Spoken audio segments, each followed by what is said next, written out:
So, as we continue on with, with our conversations, there's something that you mentioned about um, that's significant of what. Well, the question is Africa the refuge for the diaspora, for the Black Americans, Black Europeans, whatever? Is this the place? Is this a refuge for us? And we're still at Cool Beans, so we got the Cool Bean sounds going You hear on. that espresso machine. and for and the reason why we thought about it is because a lot of you guys send us emails with urgency. We got to get out of here. America's gone crazy. The prices is crazy. We're a lot of people is killing their savings just trying to survive in the states right now because of the price increase in life. Period. Or they're trying to leave before the election comes, or they want to get out of there before that crazy dude might be president again. So it's a sense of urgency, and I'm wondering, do we really, really think that Africa is that it's that place of Do refuge? Is you this think so? heaven for us? Is this where you will come and find your peace? Do you? Do you think? Is it So is it for for you? me, um, for me, I think it can be. I think for me, it depends on what I'm looking for and what brings me peace. Mm. So coming with the right mind that it's not going to be perfect. It's an adjustment. Even coming from South Jersey to Atlanta was like a culture shock back then for me. The language, that dirty South sound, finna and fixing and all of that kind of stuff, and people putting cheese in their grits versus sugar and butter. I mean, it, What? it was a That's not the big South thing, is it? yes, especially Atlanta. Cheese grits is an Atlanta thing, We did it anyway. but in South Jersey, where we're from, buttermilk and sugar. So that was an adjustment. It wasn't like majorly, but it was definitely an adjustment. Even putting my daughter in school at that time, it was a fear factor. I don't want her talking like that. I don't want her saying her words like that. So it was She discriminates. every time she came home, I had to recondition her language. So I don't want to hear no finna and fixing and finna do's and all of that type of stuff. So coming to another country, which is very exciting, you have to understand just because it's different doesn't mean it's wrong. And I think a lot of us come over here with that it's wrong. That they're doing it crazy. That ain't how you doing it. It's backwards. No, Mm. it's different. And I had to get over that. Well, I probably not even all the way over that, but I had to learn to adjust to that mindset. Especially coming to Rhonda, everything's different. Mm, mm, mm. Everything is different there. The whole mindset is different there. The energy is different. How you go about your business is different.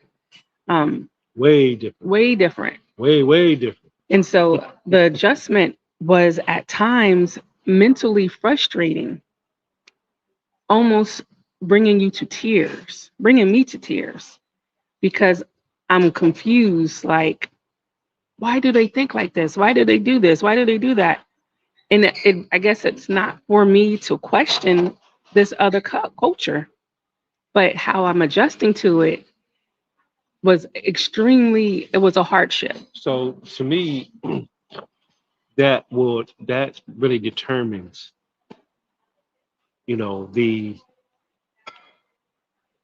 the selection of a place being a place of refuge, how you can function, how you can function in that particular society. Uh, for us, for me, place of refuge is a place where you can retreat to, you can rely on for whatever that will be sustainable for your living. And I'm not And even you're just, safe. and You just feel safe. right. But that's not just physical, right? If I can't, if I don't have a mental, spiritual safety net, I can't be fully expressive uh, um, within the confines of what is right and what is lawful and all of that there. But if I can't be expressive, of my God-givenness, I put it that way, and I can't express, a level of creativeness or any of those particular things, then there's a different type of confinement now. And I don't know for me if I could say at the moment that according to the places that we've been thus far, because it's a big continent, that this is a place of refuge. I don't know that I could say that. I believe that it can be. I do believe that part, but I don't know that I could say that it absolutely, uh, unequivocally is. I don't feel that yet. I don't see that yet. So my thought though, which is different than his, is I don't need that. It's okay to just have a different life, right? As long as I'm safe and that my needs are met and it's a happy environment and there's a sense of adventure in that. Like I said, when we first in a previous video, when we first left the US to come, I was looking for that refuge. I'm like, look, I needed somewhere I could feel safe. I could keep on living. I could have my family there, my mom's there, everybody's comfortable, and we can make things happen. That was the desire then. Now it's like, I don't need the country to make me feel a certain way. I just need it to let me be. And I need it to just be functioning and it to be uh, with modern day technologies and just I could feel normal. I just want to feel normal, and for me that's peace. Mm. Now for us, we believe heaven is A state of a mind state of mind. and It's a what you condition make of it. It's life. within us. So I don't need it to be my heaven. I just need it to be where I can function without the stresses of trying to figure out how to make $10,000 a month just so we could survive. Trying to figure out if we're going to come back or is he going to get shot in the head. Trying to figure out what kind of food am I eating or with what is this and I don't. Now that is stressful that we don't need. So if I'm saying, yeah, come to Africa because those are not the issues that you have to worry about, that's peace. That don't mean it's heaven. It just means it's peace. And you can make it happen. But it don't have to be Africa. See, that's where I'm with you. I'm to the point where, you know, well, I'm gonna say to the point with already having the foundational understanding that the knowing the measurements of the totality of the earth, and we as black people are the original people, and there's nowhere on the earth that you can not find us. Mhm. And even the transition from America to Africa, a straight line as such, in and of itself can be very confining and restricting with having that particular understanding of wherever I go, right? There is going to be me. I'm going to see me. The challenging part about it, however, is that it seems as though no matter where we are as darker people of the earth, we are always lagging behind, right? We are always, with reasons, because we know we've been in, colonized and all of that stuff. The European has done a great number on us all over the globe. You understand? And the refuge for me, because I can understand that and I can accept the fact that there's a lagging behind. What becomes challenging for me is that if we continue to look outward to the way of the colonizer, if we continue to look outward and we don't, as Booker T. Washington said, drop your buckets right where you are, if we continue to expect something to come from without, then we will always continue to lag behind. So it's a mindset for me. When you talk about leaving from Glassboro to Atlanta, when I left from my hometown, Harrisburg, I have many, many, many, many friends. And I love, them, and I love the upbringing and the childhood that I had there.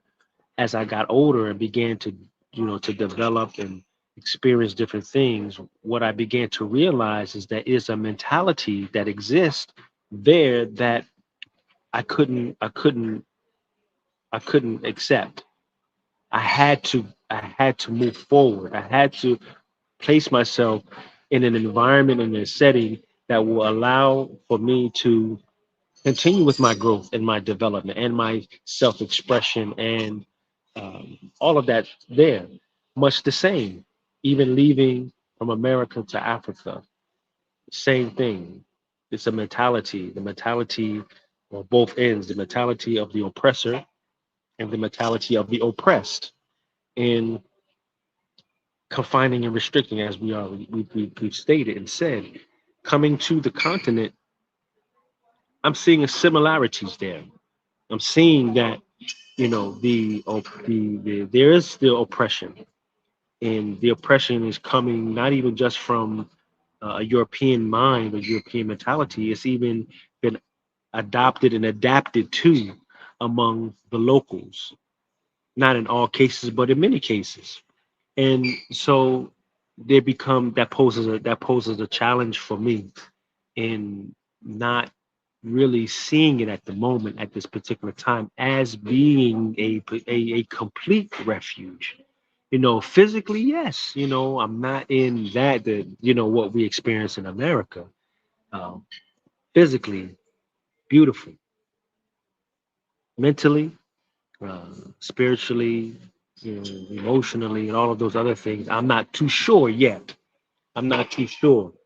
So, I mean, but it's a day to day. It's a day by day. It's a day by day, and maybe I'm lagging And in. that's just his Yeah, that's experience just my because experience, right?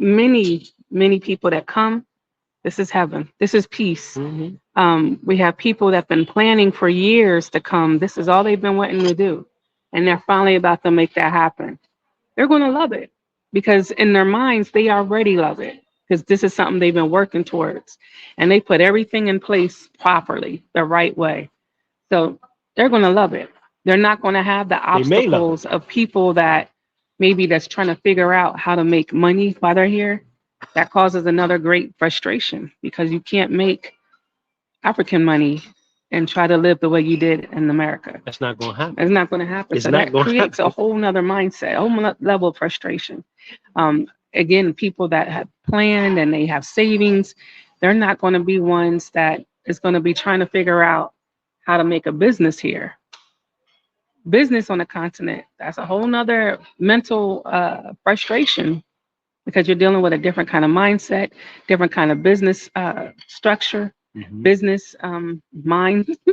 uh, you're dealing with different taxes, different laws, different, maybe even corruption, maybe lack of structure. You don't know depending on where you're going.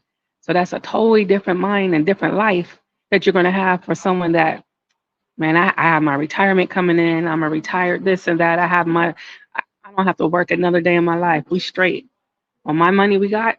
We don't have to work ever again in Africa.